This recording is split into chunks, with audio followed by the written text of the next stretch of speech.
অর্থনীতির চ্যালেঞ্জ, দেশের আর্থিক প্রতিষ্ঠানগুলোর অবস্থা, আমানতের সুরক্ষা, এমন সব কিছুর প্রতি মানুষের মনোযোগ দিন দিন বাড়ছে। ঈদের এই আনন্দের মধ্যেও নিশ্চয়ই দেশের ব্যাংক খাতের গতি প্রকৃতি জানতে কারো উৎসাহের কমতি হবার কথা নয়। দেশবন্ধু গ্রুপের সৌজন্যে তাই ঈদের আয়োজন, ব্যাংকারের সাথে কথোপকথন মেটাবে আপনার সেই আগ্রহ। আমন্ত্রণ জানাচ্ছি ডিবিসি নিউজের বিশেষ আয়োজন ব্যাংকারের সাথে কথোপকথন এই অনুষ্ঠানে। সঙ্গে আছি আমি মোস্তফা মাহবুব, আর আজ আমার সঙ্গে আছেন মধুমতি ব্যাংকের ব্যবস্থাপনা পরিচালক ও প্রধান নির্বাহী শফিউল আজম। আপনাকে স্বাগত। ধন্যবাদ।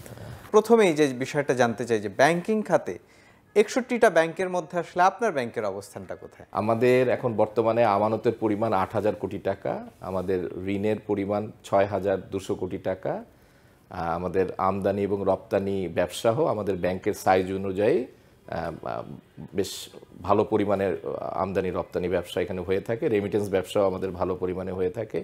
খেলাপি ঋণের মাত্রা আমরা 2022-এ এটা 1.70-তে রাখতে সক্ষম হয়েছিলাম, 2023-এ যেটা 1.63, অর্থাৎ একই লেভেলে আমরা রাখতে সমর্থ হয়েছি। আপনার ব্যাংকে মানুষ কেন আমানত রাখবে বা কেন ব্যাংকিং করবে, পার্থক্যটা কোথায় সেটি আপনি যথার্থই বলেছেন।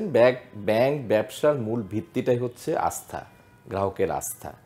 আমরা মধুমতি ব্যাংক কর্তৃপক্ষ নিজেদেরকে খুব সৌভাগ্যবান মনে করি যে আমরা একটি অত্যন্ত দক্ষ, বিজ্ঞ এবং স্বচ্ছ পরিচালনা পর্ষদ দ্বারা পরিচালিত হয়ে আসছি। এবং শুরু থেকেই পরিচালনা পর্ষদের যে দিক নির্দেশনা সেটা হচ্ছে আমরা কোনো আগ্রাসী ব্যাংকিং আমরা করব না, এবং আমরা ধীরে ধীরেই কিন্তু আগিয়েছি। আমাদের সাথে যাত্রা শুরু করা অনেক ব্যাংকের দেখবেন যে আপনি তাদের ব্যালেন্স শিটের সাইজ অনেক বড়, কিন্তু আমরা দেখে শুনে ধীরে সুস্থে আগিয়েছি। আমাদের সূচকগুলির দিকে যদি আপনি দেখেন, প্রত্যেকটি সূচক মানে আপনি return on equity, return on asset, আমাদের এনপিএল রেশিও, আমাদের কস্ট টু ইনকাম রেশিও এবং আমাদের এডিআর আমরা কিন্তু সবসময় বাংলাদেশ ব্যাংকের যে বেঁধে দেওয়া যেটা আমাদের 83.50 তার মধ্যেই আমরা কিন্তু অপারেট করি। আমরা 5 লক্ষ গ্রাহকের আস্থার ব্যাংকে পরিণত হয়েছি। গ্রাহক সেবার জায়গায় একটু জানতে চাই। আমরা অহরহই আসলে গ্রাহকদের কাছ থেকে নানান রকম অভিযোগ শুনি যে কাউন্টারে গিয়ে তারা ভালো সেবা পান না, টাকা জমা দিতে গিয়ে তুলতে গিয়ে নানান রকম হয়রানির শিকার হন। সেইখানে আসলে আপনারা কিভাবে ব্যাংকটাকে পরিচালনা করছেন এবং আপনাদের কাউন্টারের অভিজ্ঞতাগুলো কি? আচ্ছা, শুরু থেকেই আমরা গ্রাহকদেরকে ধরে রাখা এবং নতুন গ্রাহককে আকৃষ্ট করার ব্যাপারে, গ্রাহক সেবার ব্যাপারে আমরা মনোযোগী হয়েছি এবং তাদের প্রযুক্তি নির্ভর আধুনিক ব্যাংকিং সেবা দেওয়ার জন্য আমরা প্রযুক্তি খাতে অনেক ইনভেস্ট করছি। আমাদের গ্রাহকরা এখন ঘরে বসেই আমাদের বন্ধন একটা অ্যাপস আছে, অ্যাপসের মাধ্যমে তারা অ্যাকাউন্ট খুলতে পারেন। আমাদের গো স্মার্ট অ্যাপস আছে, গো স্মার্ট অ্যাপসের মাধ্যমে তারা ঘরে বসেই তাদের প্রয়োজনীয় ব্যাংকিং সেরে ফেলতে পারেন। আমাদের ইন্টারনেট ব্যাংকিং একটা নতুন সেবা আছে, তাতে আমাদের যারা কর্পোরেট গ্রাহক আছে তারা তাদের অফিসে বসেই তাদের প্রয়োজনীয় ব্যাংকিংটা করে ফেলতে পারেন। আমাদের যারা এমপ্লয়ি আছে তাদেরকে আমরা সবসময় প্রশিক্ষণের মধ্যে রাখি, উন্নততর গ্রাহক সেবা নিশ্চিতকরণের জন্য তাদেরকে মোটিভেট করা এবং প্রশিক্ষণের মাধ্যমে এটা যেন সেবাটা যেন নিশ্চিত করা যায় সে ব্যাপারে আমরা উদ্যোগ গ্রহণ করি। এর বাইরেও কিন্তু গ্রাহকের অভিযোগ থাকতে পারে। অভিযোগের জন্য আমাদের 24 ঘন্টার একটা হেল্পলাইন আছে এবং আমাদের ওয়েবসাইটে একটা কমপ্লেন আমাদের সেল আছে। সেখানে অভিযোগ করলে সেই অভিযোগগুলি তদারকির জন্য আমাদের দায়িত্বপ্রাপ্ত কর্মকর্তা আছে এবং তাকে টাইম ফ্রেম বেঁধে দেওয়া আছে, ওই সময়ের মধ্যে তাকে নিষ্পত্তি করতে হয়। এর বাইরে আমাদের হেড অফিসে আমাদের সার্ভিস কোয়ালিটি ডিপার্টমেন্ট আছে। সার্ভিস কোয়ালিটি ডিপার্টমেন্ট আমাদের যে 50টি শাখা আছে, এটা সময়ে সময়ে বিভিন্ন শাখাগুলি সে ভিজিট করে এবং ছদ্মবেশে এবং মিস্ট্রি শপিং করে সেটা আবার আমাদের ঊর্ধ্বতন কর্তৃপক্ষের কাছে উপস্থাপন করে, কোন জায়গায় কি ঘাটতি আছে তখন সেটা আমরা অ্যাড্রেস করি। আপনার ব্যাংকের যে অবস্থা, সেখান থেকে আসলে ক্ষুদ্র ঋণ বিতরণ করা বা নারী উদ্যোক্তাদের জন্য ঋণ সহজ করা, এই বিষয়গুলো নিয়ে আসলে আপনাদের ভাবনা কি? আচ্ছা, আমাদের ব্যাংকের শাখা 50টি আর এজেন্ট ব্যাংকিং আছে আপনার প্রায় 700। এই হচ্ছে আমাদের নেটওয়ার্ক। তা আপনি ক্ষুদ্র ঋণের কথা বললেন, আমরা এজেন্ট পয়েন্টগুলির মাধ্যমে কিন্তু সরাসরি কৃষকদের হাতে আমরা ঋণ দিচ্ছি। একদম যে কৃষকরা একেবারে কৃষি জাত বিভিন্ন পণ্য যারা চাষাবাদ করছেন তাদের হাতে আমরা এই এজেন্ট পয়েন্টের মাধ্যমে আমরা ঋণ দিচ্ছি ছোট ছোট করে, এবং এখানকার রিকভারি রেটও কিন্তু খুবই ভালো, একেবারে 100% রিকভারি রেট। এটা একটা উদ্যোগ গ্রহণ করেছি। আর এমনি নারী উদ্যোক্তাদেরকেও আমরা আমাদের বিভিন্ন শাখার মাধ্যমে তাদের বিভিন্ন খাতে আমরা ঋণ দিচ্ছি। সেই প্রসঙ্গে একটু জানতে চাই যে মানে এটি খুবই পুরনো বিতর্ক যে বড় উদ্যোক্তা একজনকে ঋণ দেওয়া ভালো নাকি ছোট উদ্যোক্তা অনেকজনকে ঋণ দেওয়া ভালো। তো ব্যাংকগুলো বা ব্যাংকাররা সবসময়ই বলেন ছোট উদ্যোক্তা বা অনেককে ঋণ দেওয়া ভালো, কিন্তু তারপরও গ্রাহক পর্যায়ে দেখি তাদের সন্তুষ্টির জায়গাটা পাই না, তাদের এখান থেকে রেসপন্সটা খুব ভালো আমরা পাই না। তো সেই ক্ষেত্রে আসলে আপনাদের অবজারভেশন কি? না, দুটোই, এটা মানে বড়রাও তো ঋণ থেকে বঞ্চিত হবে কেন, দুদিকেই ব্যাংক খেয়াল করবে। তবে মানে ব্যাংক এখন তো অনেক ব্যাংক হয়ে গেছে, যদি ক্ষুদ্র গ্রাহক বা যে কোনো গ্রাহক যদি ব্যাংকেবল কোনো প্রপোজাল ব্যাংকে সাবমিট করে সেটা আমরা এন্টারটেন করি, যথাযথভাবে সব কিছু মেনে এসে যদি প্রপোজাল সাবমিট করে সেটা আমরা এটাকে মূল্যায়ন করি।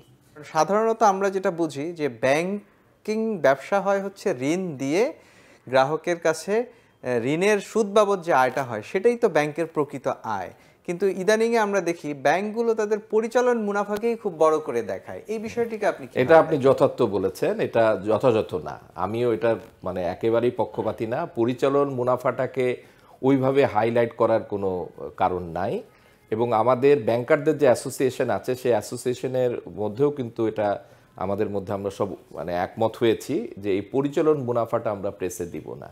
এটি পরিচালন মুনাফা আসলে ব্যাংকের প্রকৃত চিত্র কখনই তুলে ধরে না, কারণ পরিচালন মুনাফা থেকে আপনি অবশ্যই জানেন যে আমাদের স্ট্যাটুটরি রিজার্ভ আমাদের এখান থেকে ডিডাক্ট করতে হয়, যে ব্যাংকের খেলাপি ঋণ বেশি তাদেরকে সেই পরিমাণ প্রভিশন বাদ দিতে হয়, তারপরে আছে সরকারের ইনকাম ট্যাক্স প্রায় 37.5%, সেটা ডিডাক্ট করার পরে কিন্তু নেট প্রফিটটা বের হয়ে আসে। তো সুতরাং আমি পরিচালন মুনাফা ডিসক্লোজ করলাম, কিন্তু ওই ব্যাংকের যদি খেলাপি ঋণ থাকে প্রচুর, তখন সেটা দেখা যাবে যে নেট প্রফিট কিছুই হয়তো থাকবে না। আমি এই পরিচালন মুনাফাটাকে প্রকাশ করার পক্ষপাতী না, বা পরিচালন মুনাফার ভিত্তিতে কোনো ব্যাংকে মানে জাজ করা যথাযথ না। গ্রাহক হিসেবে আমার কোন জিনিসটাকে আসলে দেখা উচিত কোনো ব্যাংকে লেনদেন করার আগে বা সিদ্ধান্ত নেওয়ার আগে ব্যাংকার হিসেবে? আপনি খুবই সুন্দর প্রশ্ন করেছেন। আচ্ছা, এটা একদম সহজ উত্তরটা হচ্ছে একটি ওয়েবসাইটে কিন্তু ব্যাংকের অডিটেড ফিনান্সিয়ালসটা প্রকাশিত হয় এবং রেশিওগুলি। আমি একটু আগেই বললাম যে এডি রেশিও যদি কোনো ব্যাংক, কথার কথা বাংলাদেশ ব্যাংকের বেঁধে দেওয়া এডি রেশিওটা হচ্ছে 83.50। কোনো ব্যাংক যদি 100 বা কাছাকাছিতে রান করে তখন আপনি কি বুঝবেন? যে সে লিকুইডিটি ক্রাঞ্চে আছে, তাই না? এটা তো বোঝাই যাচ্ছে। কোনো ব্যাংকের যদি খেলাপি ঋণের মাত্রা খুব বেশি থাকে, ন্যাচারালি এটা বোঝা যাবে যে সে ব্যাংকটি ভালো অবস্থানে নেই।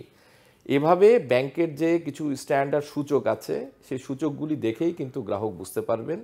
Besides external rating agency rating দেখেও উনি বুঝতে পারবেন কোন ব্যাংকটি ভালো, কোন ব্যাংকটি ভালো নয়।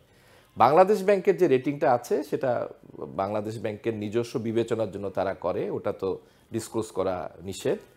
এছাড়া পরিচালনা পর্ষদেও ব্যাংকটির কারা আছেন সেটা জেনেও কিন্তু যারা মানে ব্যাংকের গ্রাহক এবং ম্যানেজমেন্টে কারা আছেন সেটা জেনেও কিন্তু ব্যাংকের গ্রাহক সিদ্ধান্ত নিতে পারবেন যে কোন ব্যাংকের সঙ্গে উনি ব্যাংকিং করবেন। ব্যাংকিং খাতে এই পরিচালনা পর্ষদের ভূমিকা বিশেষ করে প্রাইভেট ব্যাংকগুলোর ক্ষেত্রে কতটুকু, এবং সেটা আসলে ব্যাংক পরিচালনার ক্ষেত্রে চ্যালেঞ্জ কতটুকু তৈরি করে, সেই বিষয়গুলো নিয়ে একটু জানবো। কিন্তু তার আগে একটা ছোট্ট বিরতি নিতে চাই। এ পর্যায়ে নেব একটু বিরতি, সঙ্গে বিরতির পর আবারও ফিরে এলাম ব্যাংকারের সাথে কথোপকথন এই অনুষ্ঠানে। সঙ্গে আছি আমি মোস্তফা মাহবুব, আর আমার সঙ্গে আছেন মধুমতি ব্যাংকের ব্যবস্থাপনা পরিচালক ও প্রধান নির্বাহী শফিউল আজম। জনাব শফিউল আজম, কথা হচ্ছিল যে ব্যাংক পরিচালনার ক্ষেত্রে বাংলাদেশের প্রাইভেট সেক্টরের ব্যাংকগুলোতে পরিচালনা পর্ষদ ঠিক কতটা প্রভাব রাখতে পারে বা কতটা প্রভাবিত করে ম্যানেজমেন্টের ক্ষেত্রে, একটু জানতে চাই আপনার কাছে। আচ্ছা, এখানে খুব সুন্দর প্রশ্ন করার জন্য আপনাকে ধন্যবাদ। এখানে কিছু কিছু ব্যাংকে এই বিষয়টিতে ঘাটতি আছে, এটা অস্বীকার করার কোনো জো নাই। বাট মধুমতি ব্যাংক আমরা এর থেকে মুক্ত, এই কথাটি আমি খুব দৃঢ়তার সাথে আপনাকে বলতে পারি। পরিচালনা পর্ষদ যারা এখানে থাকেন তাদের কাজ কি হবে এটি কিন্তু আমাদের রেগুলেটর বাংলাদেশ ব্যাংক কর্তৃক একদম নির্ধারিত। তারা নীতি প্রণয়নে থাকবেন এবং সামগ্রিকভাবে ব্যাংকের তদারকিতে থাকবেন। ব্যাংকিং অপারেশন বা দৈনন্দিন কাজকর্মের ব্যাপারটি পুরোপুরি ব্যাংকের ব্যবস্থাপনার উপর ন্যস্ত এবং এখানে অযাচিত কোনো হস্তক্ষেপ করা যাবে না, এটাই বলা আছে বাংলাদেশ ব্যাংকের গাইডলাইনে পরিষ্কার করে। তো এটার ব্যত্যয় ঘটার কারণেই কিন্তু কিছু কিছু ব্যাংক অসুবিধার সম্মুখীন হয়েছে। ব্যাংকিং খাতে দীর্ঘ অভিজ্ঞতার প্রেক্ষিতে যদি একটু বলেন যে সমস্ত ব্যাংক এখন বিপদে পড়েছে তাদের ক্ষেত্রে আসলে পরিচালনা পর্ষদ যে অযাচিত হস্তক্ষেপ যখন করেছিল তখন ব্যাংকাররা কেন এটার প্রতিবাদ করতে পারে না? এখানে সমস্যাটা কোথায়? হ্যাঁ, এই দায়িত্ব নিতে হবে, এটার ব্যাপারে কোনো দ্বিমত নাই। আমি একটু তার থেকে একটু পিছিয়ে ফিরে যাব, ব্যাপারটা দেখবো এভাবে যে আগে একটি প্রাইভেট ব্যাংক করার সময় মানে পরিচালকদেরকে পেইড আপ ক্যাপিটাল হিসাবে দিতে হতো 20 কোটি টাকা। এটা সম্প্রতিকালে এটাকে 400 কোটি টাকা এবং তার থেকে বাড়িয়ে 500 কোটি টাকা করা হয়েছে। এই 400 বা 500 কোটি টাকা দিয়ে পরিচালনা পর্ষদের সদস্য হওয়া ব্যাংক আপনার 5, 6, 7, 8 বছরের মধ্যে কিন্তু তাদের আমানত হয়ে যায় 8,000, 10,000, 12,000 কোটি টাকা। তা ব্যাংকের প্রকৃত স্টেক হোল্ডার কারা? অবশ্যই আমানতকারীরা। পরিচালনা পর্ষদ এই ব্যাংকটিকে তত্ত্বাবধানের দায়িত্বে আছেন, এইভাবেই দেখতে হবে। তো সুতরাং যখন বাংলাদেশ ব্যাংক কোনো ফিনান্সিয়াল ইনস্টিটিউশনের লাইসেন্স প্রদান করবে, আমার মনে হয় এখানে স্ক্রিনিংটা খুব প্রপার হওয়া উচিত, যে কারা পরিচালনা পর্ষদের সদস্য হবেন। এটা খুব দেখে শুনে যাচাই বাছাই করে এটা দিলে সমস্যাটা অনেকাংশে নিরসন হয়ে যাবে। এটি একটি দিক। আর দ্বিতীয় যে প্রশ্নটি করেছেন ওটা আমি সম্পূর্ণ একমত। পরিচালনা পর্ষদের অযাচিত হস্তক্ষেপ করলে ব্যবস্থাপনায় যারা থাকবেন তাদেরও কিন্তু এ জায়গায় ওই তালে তাল না মিলিয়ে সায় না দিয়ে তাদেরকে কিন্তু প্রতিবাদী হওয়া উচিত। এটা বাংলাদেশে 2-3টে ব্যাংকের ক্ষেত্রে যে একেবারে হয়নি তা না, কিন্তু দুর্ভাগ্যজনকভাবে বেশিরভাগ ব্যাংকে না হওয়ার কারণেই এই দুর্ঘটনাগুলি ঘটেছে। ব্যাংক কোম্পানি আইন যে সংশোধন হলো সে বিষয়ে একটু জানতে চাই। নতুন সংশোধনের মাধ্যমে যে পরিবর্তনগুলো আসছে, একজন প্র্যাকটিশনার হিসেবে আপনি এগুলোকে কিভাবে আমি দেখছেন? খুবই ইতিবাচক হিসেবে দেখি। বেশ কিছু, আপনি যথার্থই বলেছেন, বেশ কিছু নতুন নীতিমালা চলে এসেছে। ইচ্ছাকৃত খেলাপির ঋণ গ্রহীতাদের ব্যাপারে নীতিমালা এসেছে, মার্জার অ্যাকুইজিশনের ব্যাপারে নীতিমালা এসেছে এবং এরকম আরও বেশ কিছু নীতিমালা এসেছে। এগুলি আমি খুবই আশাবাদী যে এগুলি যথাযথ প্রয়োগ হবে এবং প্রয়োগের মাধ্যমে ব্যাংকিং সেক্টরটা আরও বিকশিত হবে। গ্রাহক হিসেবে বা সাধারণ মানুষ হিসেবে একটা শঙ্কার জায়গা কিন্তু আছে। ডুবতে বসা ব্যাংকগুলোর যে আর্থিক যে ক্ষতিটা সবল ব্যাংকের সঙ্গে যুক্ত হয়ে সবল ব্যাংকও আবার বিপদে পড়ার কোনো ঝুঁকি আছে কিনা? বাংলাদেশে এই মার্জার অ্যাকুইজিশনের উদাহরণ সেরকম একটি নেই। যদিও উন্নত বিশ্বে আমেরিকায় হরহামেশাই ব্যাংক মার্জার হচ্ছে, একটি ব্যাংক অন্য ব্যাংকটাকে টেক ওভার করছে, অ্যাকুইজিশন হচ্ছে। এর উদাহরণ বাংলাদেশে একেবারেই নেই। তা আমার ধারণা এগুলি যে চ্যালেঞ্জগুলি সামনে আসবে সেগুলিকে অ্যাড্রেস করা হবে এবং এটা ভালোর দিকেই যাবে বলে মনে করি। আইন তো আসলে আগেও ছিল, নীতিমালা আগেও ছিল, তারপরও আমরা দেখেছি যে নামে বেনামে লোন হয়েছে, লোন নিয়ে দেশের বাইরে চলে গেছে। এই যে ঘটনাগুলো বা এই যে বাজে উদাহরণগুলো, ভবিষ্যতে এগুলো বন্ধ করার জন্য আরো কি কি করা যায় বলে আপনার কাছে মনে হয়? না, সেটা আপনি আপনার প্রশ্নের মধ্যে উত্তরটা দিয়েছেন। আইন আছে আমাদের, আইনের প্রয়োগ হতে হবে এবং আইনের প্রয়োগ বা পানিশমেন্ট যদি হয়, এটা সবসময় আমি একটা মানে কথা বলি, সেটা হচ্ছে পানিশমেন্ট হচ্ছে পার্টিকুলার ব্যক্তিকে পানিশ করা না, মেসেজ ফর আদার্স। এরকম দৃষ্টান্ত স্থাপন হলে কিন্তু বাকিরা আর সাহস পাবে না। গ্রাহক খুব সহজেই ঋণ পাচ্ছে, আমানতকারী তার আমানত রাখছেন এবং ব্যাংকে এসে খুব ভালো সেবা পাচ্ছেন। এই যে একটা কাঙ্ক্ষিত পরিবেশ, সেই পরিবেশ তৈরি করার জন্য আসলে ব্যাংকিং খাতে নীতিগত বলি বা প্র্যাকটিসের জায়গা থেকে বলি, আর কি কি সংস্কারের প্রয়োজন আছে বলে আপনি মনে করেন? সংস্কার যেটা বাংলাদেশ ব্যাংক করছে মানে সেটা আমার মনে হয় যে যথেষ্ট। আর বাংলাদেশের ব্যাংকিং ইন্ডাস্ট্রিতে হ্যাঁ সমালোচনা হয়তো হচ্ছে, কিন্তু অর্জনটাও কিন্তু আপনাকে মাথায় রাখতে হবে। আমাদের স্বাধীনতার পরে এই ব্যাংকিং সেক্টরের অগ্রগতিটাও কিন্তু আপনি মানে অবশ্যই আপনাকে মানে কাউন্ট করতে হবে আর কি। আমাদের দেশের ব্যবসা বাণিজ্য এই স্বাধীনতার পরে যতটুকু এগিয়েছে, এই ব্যাংকিং খাতের সাপোর্ট ছাড়া এ পর্যায়ে কিন্তু আসতে পারতো না। প্রত্যেকটি খাতে আপনি দেখেন, কি কৃষি খাত, কি শিল্প খাত, এত যে ইন্ডাস্ট্রিয়ালাইজেশন হয়েছে, এই ব্যাংক খাতের সহায়তা ছাড়া কি সম্ভব হয়েছে? কিছুটা সুশাসনজনিত ঘাটতি আছে, এটা বর্তমানে বাংলাদেশ ব্যাংক বেশ কিছু সংস্কারমূলক পদক্ষেপ গ্রহণ করেছে।